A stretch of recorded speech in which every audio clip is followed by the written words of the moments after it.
Now turn to Part 4. Part 4. You will hear the talk covers the history of American film. First, you'll have some time to look at questions 31 to 40.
Now listen carefully and answer questions 31 to 40.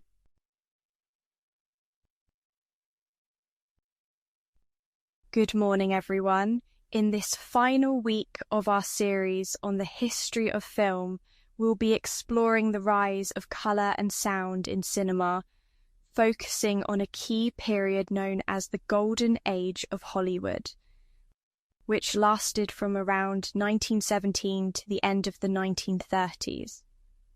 This era truly began in 1917 with the development of silent films. A major early example was The Birth of a Nation, directed by D.W. Griffith. It was a huge success at the time, though now it's widely criticised for its offensive and racist content. During this silent film period, movies were shown in black and white and relied on written captions to show dialogue. Live music, often played by a pianist or small orchestra, helped add emotion and atmosphere. Because there was no spoken dialogue, actors had to rely on dramatic facial expressions and exaggerated movements to tell the story. As the popularity of cinema grew, several major studios were founded in Hollywood. This transformed the small California town into the center of the film world. Stars like Charlie Chaplin, famous for his comic roles, and Mary Pickford, known as America's sweetheart, became international icons. These actors helped draw massive audiences, and the studios quickly became powerful businesses.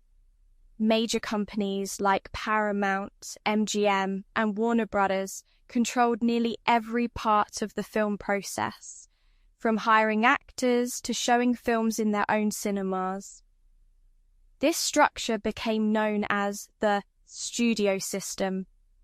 A major turning point came in 1927 with the release of The Jazz Singer.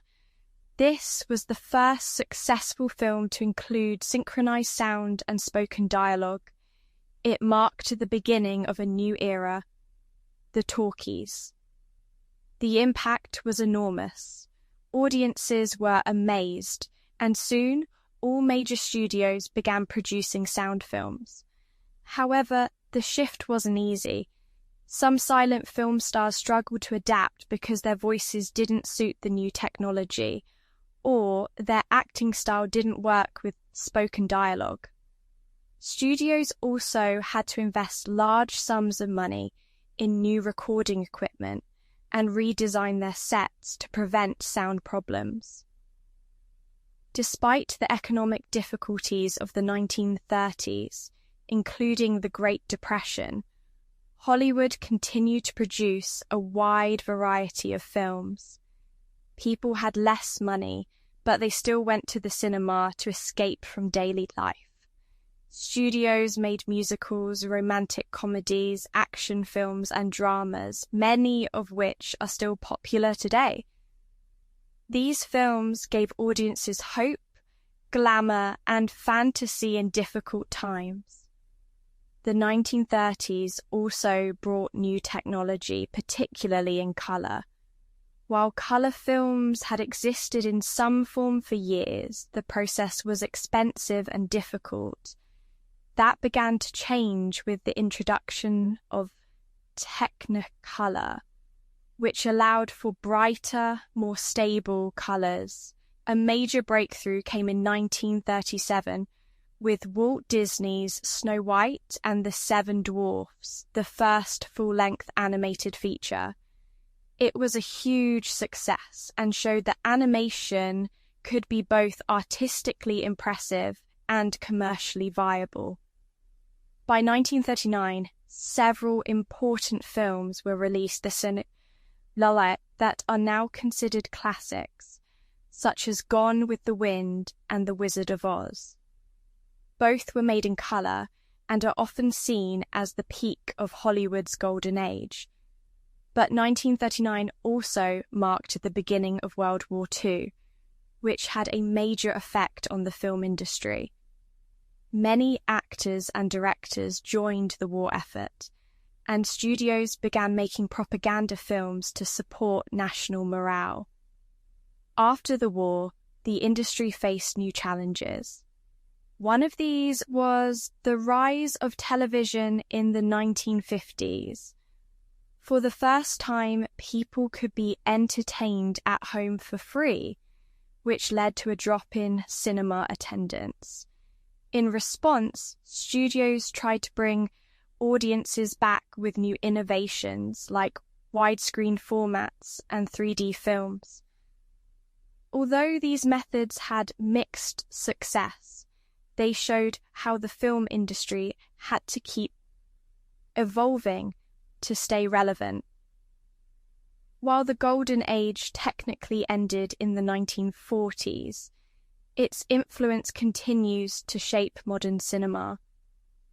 The foundations built during those early decades, from storytelling techniques to studio production, still affect how movies are made today. So, in summary, the early 20th century was a time of dramatic change in film. From silent black and white movies to full-colour sound films, the industry grew rapidly in both technology and storytelling. It adapted to new challenges and found ways to continue entertaining audiences around the world. Next week, we'll look at the rise of independent cinema and how filmmakers outside the big studios began to reshape the industry. That is the end of part 4. You now have 30 seconds to check your answers to part 4.